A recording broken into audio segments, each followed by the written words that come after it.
Hello friend, अस्सलाम वालेकुम। आप कैसे हैं? इस वीडियो में मैं हेडमास्टर KPPSC के 5 पेपर के MCQs का जो पार्ट 2 है वो सॉल्व करूँगा।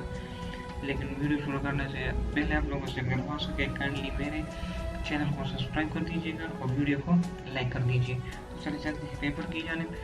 Modern supervision in its broader sense is leadership. तो जो मॉडर्न सुपरविजन होता है वो ब्रॉडर सेंस में क्या होता है, वो एक लीडरशिप होता है। Computer education first introduce in Pakistan according to 1992 policy. तो कंप्यूटर एजुकेशन जो होता है वो 1992 पॉलिसी के तहत पाकिस्तान में नाफिज हुआ। Curriculum should be improve for emerging new knowledge. तो न्यू नॉलेज की इमर्जिंग के लिए और न्यू नॉलेज को एक्सप्लोर करने के लिए करिकुलम को इम्प्रूव होना चाहिए। Outline of A topic is called syllabus. किसी भी टॉपिक का जो आउटलाइन होता है उसे क्या कहते हैं? इसे सिलेबस कहते हैं।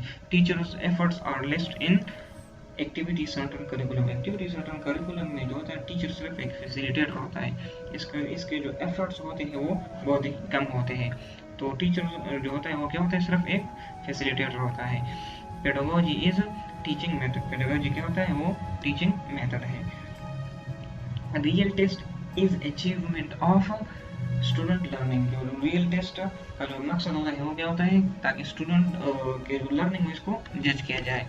Practice is made in drill method. तो ड्रिल मेथड में क्या होता है? प्रैक्टिस होता है। ड्रिल मेथड बेसिकली क्या होता है? वो मेथड होता है जिसमें स्टूडेंट मेमोराइजेशन करता है बाय रिपीटेटिव मेथड्स। मतलब अगर वो अब किसी चीज़ को याद करता है तो वो फिर आधा घंटा बाद फिर से इसको रिपीट करता है, इस तरह फिर से रिपीट करता है।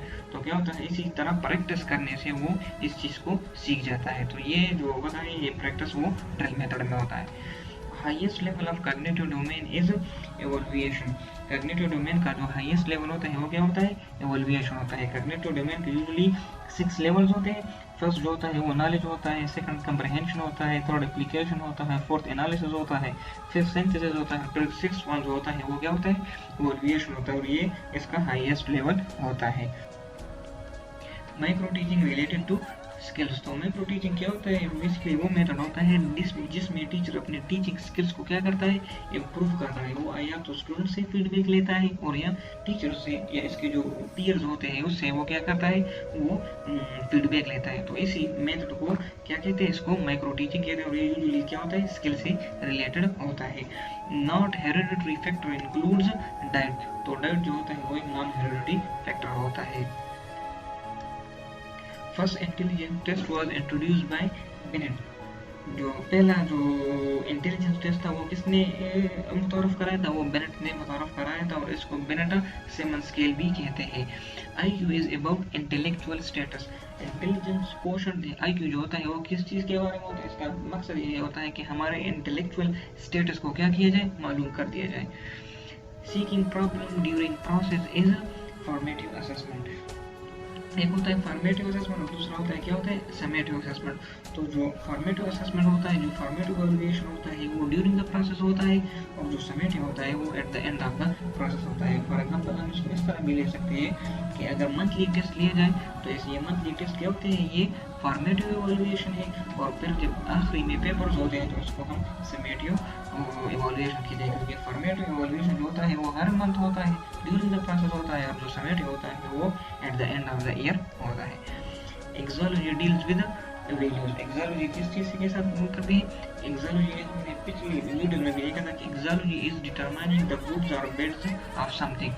तो एक्सोलॉजी डील्स विद वैल्यूज। तो वो किसी चीज़ की अच्छाई और बुराई को बयान करता है लेकिन थ्रू वैल्यूज बयान करता है। इसका मतलब अपने एक ग्राफ होता है या कोई भी वैल्यूज होती है तो एक्सोलॉजी क्या करता है? थ्रू वैल्यूज किसी चीज़ की अच्छाई और बुराइयों को बयान करता है। No system is good without teachers stated in 1959 commission. 1959 commission में ये स्टेटमेंट दिया गया था कि कोई भी सिस्टम होता है जो वो टीचर्स के बगैर अच्छा नहीं होता। Drama at school level sometimes ignore rehearsals. जो ड्रामा जो स्कूल लेवल पे होता है इसमें अक्सर रिहर्सल नहीं होते। Teachers at elementary level should be activity based.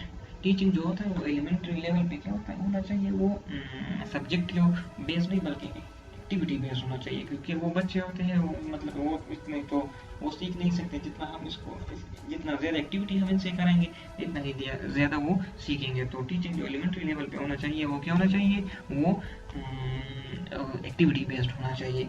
Evolution is value judgement of student learning. Evolution क्या होती है, किसी भी स्टूडेंट की लर्निंग की जजमेंट होती है। इट शुड बी स्टूडेंट और एनीवन। तो evaluation is basically the value of judgment of someone's learning, which process is not data collector. Observation is a process that is not data collection. Observation वही चीज़ होती है जिसमें हम क्या करते हैं, डेटा को कलेक्ट नहीं करते, सिर्फ चीज़ों को ऑब्जर्व करते हैं। Socio situational theory is given by Bandura. तो सोशियो सिचुएशनल थ्योरी किसने दी, ये बंडोरा एक साइंटिस्ट ने इसने दी। Knowledge from Allah is called revelation. अल्लाह ताला की तरफ से नाज़िल किया गया जो इल्म होता है इसके क्या कहते हैं, इसको वही कहते हैं, रिविलेशन कहते हैं। In classroom we observe objectives. Classroom में हम क्या करते हैं, हम ऑब्जेक्टिव्स को ऑब्जर्व करते हैं। ऑब्जेक्टिव बेसिकली ऑब्जेक्टिव्स मींस कि हम स्टूडेंट के जो आउटकम्स होते हैं इसको हम ऑब्जर्व करते हैं कि स्टूडेंट्स ने कितना सीखा, क्या उन्होंने सीखा, कौन सी एक्टिविटी सीखी, कौन सा नॉलेज उन्होंने गेन किया। तो ये तमाम चीज़ें हम क्या करते हैं, ये क्लास में ऑब्जर्व करते हैं। PEC stands for Punjab Education Commission. When head directs teachers to do something called as leadership. जब हेड टीचर्स को कुछ करने का हुक्म देता है तो उसको क्या कहते हैं, लीडरशिप कहते हैं, क्योंकि यूजुअली डायरेक्शंस हमेशा लीडर्स ही देता है।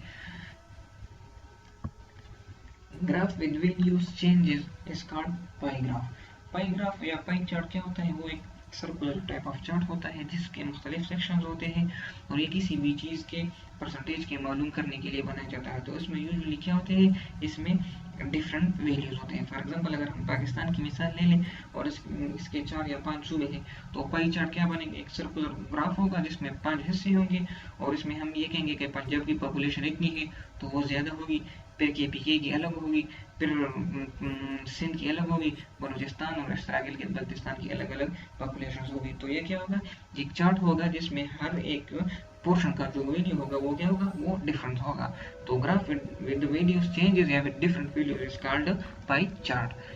Solo phases are 5। Solo phases basically कितने होते हैं, सोलो फेजेस 5 होते हैं। और सोलो फेजेस कौन से होते हैं, solo phases usually pre structure होता है, यूनि स्ट्रक्चर होता है, मल्टी स्ट्रक्चर होता है, रेशनल होता है और एक्सटेंडेड एब्स्ट्रैक्ट होता है। तो ये सोलो फेजेस क्या होते हैं, ये 5 है, ये सोलो टेक्सोनोमी के क्या होते हैं, ये इसके फेजेस है। तो ये 5 है। Desirable moods of behaviour of society is morals. Morals क्या होते हैं, वो किसी भी सोसाइटी के जो डिजायरेबल मूड्स ऑफ बिहेवियर होते हैं इसको क्या कहते हैं, इसको मॉरल्स कहते हैं। Analysis, synthesis and evaluate measures of a student is done through ऐसे। तो ऐसे के जरिए हम किसी स्टूडेंट का जो एनालिसिस होता है, जो सिंथेसिस होता है और जो इवैल्यूएट होता है, वो जो इवैल्यूएशन होता है वो हम क्या करते हैं, वो हम मेजर करते हैं। तो एनालिसिस में यूजुअली क्या होता है कि किसी चीज़ को हम ब्रेक डाउन करते हैं इनटू कंपोनेंट्स। फिर सिंथेसिस में क्या होता है कि हम इन्हीं चीज़ों को दोबारा इकट्ठा करते हैं और इवैल्यूएशन में फिर हम क्या करते हैं, किसी चीज़ की इवैल्यूएशन करते हैं। तो ये तमाम स्किल्स अगर हमने एक स्टूडेंट्स में डिटरमाइन करने हैं, उसमें मालूम करने हो, तो हम इससे कौन सा टेस्ट लेंगे, इससे हम ऐसे का टेस्ट लेंगे। फेशियल एक्सप्रेशन, बॉडी लैंग्वेज और नॉन वर्बल कम्युनिकेशन। तो ये फेशियल एक्सप्रेशन और जो बॉडी लैंग्वेज होता है वो क्या होता है, ये सब नॉन वर्बल कम्युनिकेशन होता है, इसको हम जेस्चर्स भी कहते हैं। Concept of free education is given by Karl Marx. जो फ्री एजुकेशन का कंसेप्ट था वो फर्स्ट टाइम किसने दिया था, वो कार्ल मार्क्स ने दिया था। Research start from problem. जो रिसर्च, कोई भी रिसर्च हो रहा होता है वो किस चीज़ से स्टार्ट होता है, वो पहले प्रॉब्लम से ही स्टार्ट होता है। जब भी हम रिसर्च करते हैं तो हम कहते हैं तीसरे स्टेटमेंट होता है, फिर प्रॉब्लम होता है। तो ये तमाम चीज़ें जो भी रिसर्च स्टार्ट होता है वो पहले क्या होता है, एक मसले से स्टार्ट होता है, तब ही जाकर हम इस मसले का हल ढूंढेंगे। Heart of management is planning. तो किसी भी मैनेजमेंट का जो क्रक्स होता है, जो हार्ट होता है, वो क्या होता है, वो इसकी प्लानिंग होती है। Communication without words is called non verbal communication. Curriculum with minimum books is called integrated curriculum. Curriculum जिसमें कम किताबों का इस्तेमाल होता है, यूज़ होता है, इसे हम क्या कहते हैं, इंटीग्रेटेड करिकुलम हम कहते हैं। इंटीग्रेटेड करिकुलम यूजुअली जो नर्सरी और केजी लेवल पे यूज़ होता है, जो प्राइमरी लेवल होता है इनमें यूजली इंटीग्रेटेड करिकुलम यूज़ होता है, क्योंकि इसमें बच्चे तो बुक्स से इतना ज़्यादा नहीं सीख सकते, तो हम यूजुअली एक्टिविटी बेस्ड करिकुलम मुतारफ़ करते हैं। तो इसको यही करिकुलम जिसमें एक्टिविटीज़ ज़्यादा होती है और बुक्स कम होती है, इसको हम क्या कहते हैं, इसको हम इंटीग्रेटेड करिकुलम कहते हैं।